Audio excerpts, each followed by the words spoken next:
Nous avons décidé de nous pencher à nouveau sur la situation au Tigré. Malgré l'accalmie, il est toujours quasi impossible de documenter les horreurs de 2 ans de conflits sanglants dans cette région d'Éthiopie. Avant d'aller plus loin, voici quelques éléments de contexte avec Fanny Lépine et Léo Sammarty. En ce mois de novembre 2020, ces soldats éthiopiens se dirigent vers le Tigré dans le nord du pays. Objectif, reprendre le contrôle de cette région rebelle. Elle abrite 6% de la population éthiopienne, c'est peu, mais c'est un groupe ethnique influent qui a longtemps dominé le pays. Les Tigréens refusent la réforme que le Premier ministre Abiy Ahmed est en train de mettre en place pour une plus grande centralisation du pouvoir. Ils ont peur d'être marginalisés et commencent à faire sécession. Le Premier ministre décide de les faire rentrer dans le rang, de gré ou de force. C'est le début de la guerre. L'état d'urgence est décrété pour 6 mois et la région se retrouve coupée du monde. Aucun observateur ne peut y entrer, les télécommunications sont bloquées.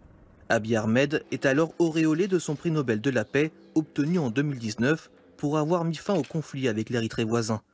Mais il fait de ses anciens ennemis des alliés, puisque l'Érythrée envoie des renforts pour mater la rébellion tigréenne.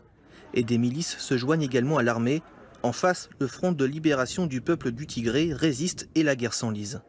Les civils sont pris entre deux feux. Les combats sans pitié font des milliers de morts et des centaines de milliers de déplacés. Les maisons sont pillées, les récoltes saccagées et les femmes violées de manière quasi systématique. L'ONU parle de crimes de guerre et de crimes contre l'humanité dans un climat de haine ethnique. Aux horreurs de la guerre s'ajoute la crise humanitaire puisque 90% de la population du Tigré est menacée de famine. Les gens veulent juste manger. Ils disent « Nous ne sommes pas morts à la guerre. Est-il possible que nous mourions de faim ?» Il y a beaucoup de choses que nous ne comprenons pas. En novembre 2022, les forces tigréennes capitulent. Un accord de paix est signé à Pretoria en Afrique du Sud pour mettre fin au combat. En 2 ans, 600 000 personnes sont mortes et plus de 2 millions ont été déplacés. Le Tigré meurtri par les combats est désormais occupé aux 2 tiers par l'armée régulière. Et le Premier ministre Ahmed s'efforce de bloquer toute enquête internationale qui permettrait de rendre justice aux innombrables victimes de ce conflit. Et parmi les premières victimes de ce conflit, les femmes donc, la rébellion et l'armée régulière éthiopienne sont en effet accusées d'avoir massivement utilisé le viol et les violences sexuelles comme armes de guerre. Notre équipe s'est rendue à Mekele, capitale de la région. Là-bas, un service de l'hôpital accueille depuis 2020 les femmes meurtries. Nous avons recueilli leurs paroles. Certains de ces témoignages peuvent choquer, mais il nous apparaissait important de nous en faire l'écho. Reportage signé Marianne Guetti et Agnès Naba. Dans le camp surpeuplé de Sébakaré, 13 000 déplacés vivent toujours dans des conditions difficiles. 2 ans après la fin de la guerre, ils n'ont pas d'autre endroit où aller que ces abris de fortune en périphérie de Mekele. Parmi eux, Eymanot, qui a fui le nord du Tigré. Elle se souvient du jour où les soldats érythréens sont entrés chez elle. Quand ils sont venus pour la première fois, ils m'ont demandé si j'avais une arme. Je leur ai répondu que je n'en avais pas. L'un d'eux a commencé à frapper mon dos avec un bâton.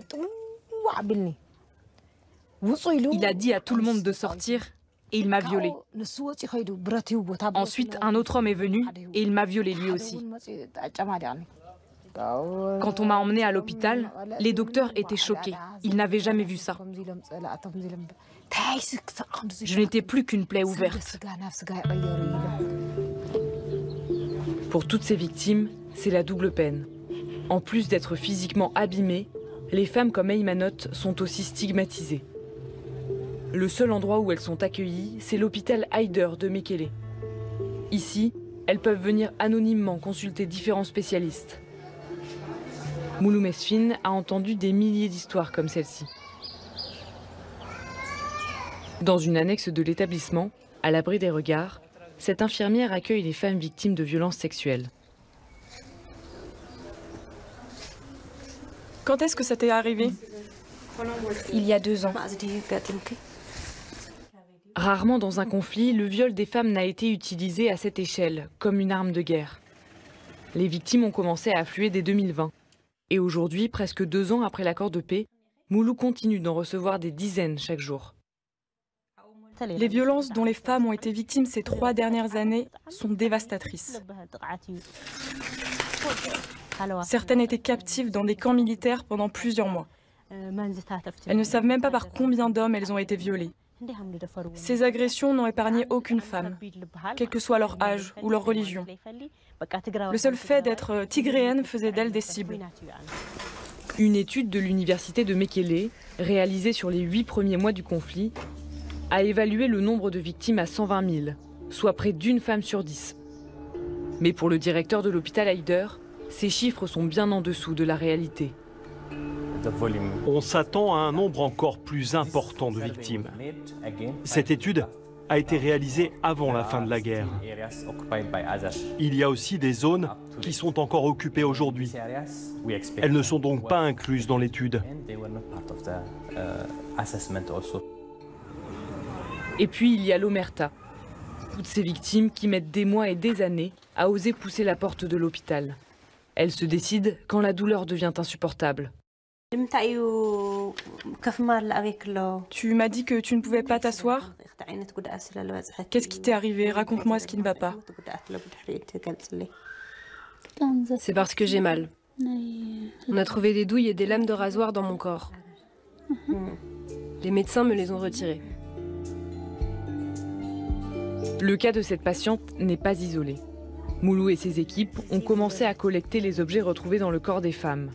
Morceaux de métal, cailloux, vis, mais aussi des mots écrits en langue tigrinya. Ce sont des notes écrites par les soldats érythréens. Ils les ont mis dans un sac plastique avant de les introduire dans le vagin des femmes. On peut y lire « À partir de maintenant, aucune femme ne donnera naissance à un homme tigréen ».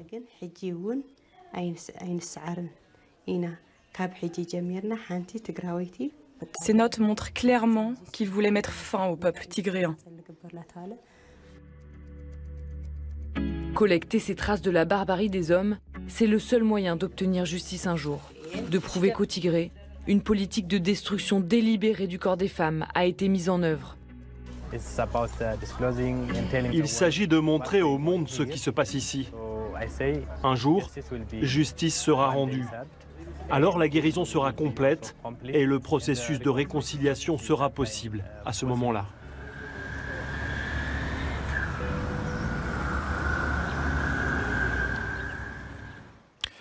Tigré, viol, larmes silencieuses, c'est aussi un documentaire complet de 52 minutes à voir demain chez nos confrères d'Arte Reportage.